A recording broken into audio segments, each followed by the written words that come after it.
Assalamualaikum and greetings to all. Today I will explain the true meaning of Kafalah, its pillars, how it works, related issue, and its role in Islamic finance and society.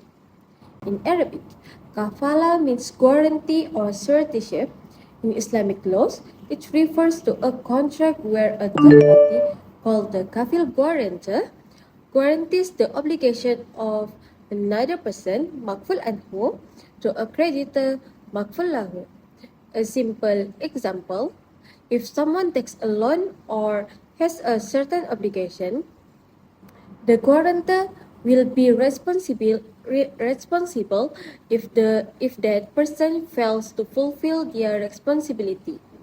This kafala contract is commonly used in case of financial loan, court appearance, guarantees, or business transaction as a form of assurance and trust. Now, let's look at the main pillars in a kafala contract that must be present for it to be valid and recognized under Sharia. There are four important elements to understand. First, a kafil the guarantor. This is the individual or party who give a guarantee to the creditor that they will assume responsibility if the person guaranteed fails. For example, if a student take a loan, their parent who act as guarantor is the al-kafil. The guarantor must be sent of legal age and agree volunteer to take on this responsibility. Second, al-makful anhu, the principal which is the person guaranteed. This is the individual who has the obligation or debt, like a student borrowing money, they are responsible to repay. But if they fail, the guarantor assumes the responsibility. Third, the al-makful lahu, which is the creditor. The party received the guarantee. Usually, this is a bank or financial institution giving the loan. They have the right to claim payment from the guarantor if the principal default. For the fourth, ijab and kabul, offer and acceptance. Like any contract, there must be clear mutually consent between the guarantor and a creditor, showing both parties agree to the contract. For example, the statement, I agree to be the guarantor, and acceptance by the another party. Without all four pillars, the kafala contract is not valid under Sharia. This ensures not party is oppressed and all responsibilities are clearly understood before the contract is made.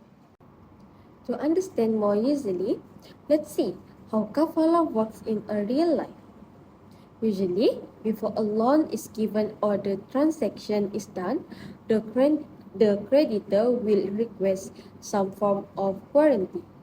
At this point, the kafil or guarantor steps in and formally guarantees that if the person guaranteed fails to pay or fulfill their responsibility, the guarantor will take over the obligation. A simple example is in educational loans. A student applying for a loan may need to provide a guarantor. Then, the parents sign the kafala contract.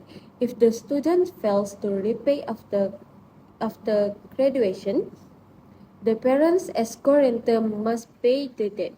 This shows kafala is a serious responsibility, not just a formality. Although kafala brings great benefits, there are also some important issues to consider. First, in some cases, kafala is missed to gain profit that this contradicts Sharia principles because the guarantor cannot receive payment for providing the guarantee. Second, sometimes the contract signed is unclear or not fully understood, causing misunderstanding or legal disputes. That there is a big risk to the guarantor because if the person guaranteed fails, The guarantor must bear the financial burden. Fourth, legal enforcement may be difficult if there is no strong written documentation.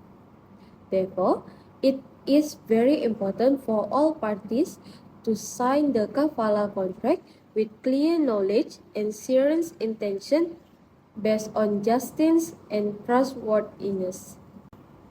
Kafalah is not just a contractual instrument, it holds great importance in society and Islamic financial system. First, it helps create trust between the parties involved.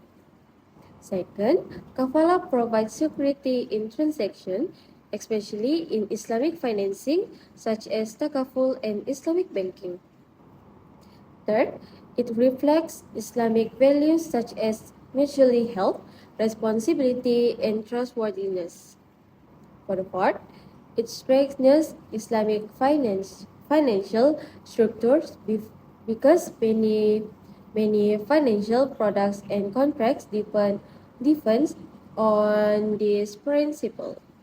Finally, Kafalah teaches us to be responsible for promises and commitments and to safeguard another rights.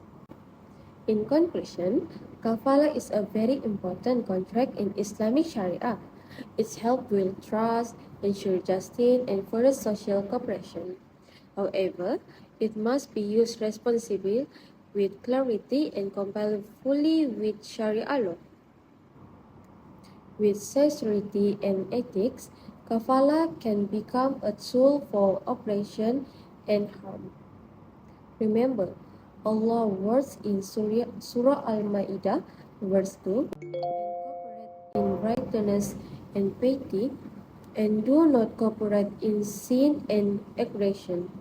May we all understand and practice the principle of Kafalah in our daily life. So, that's all from me. Thank you.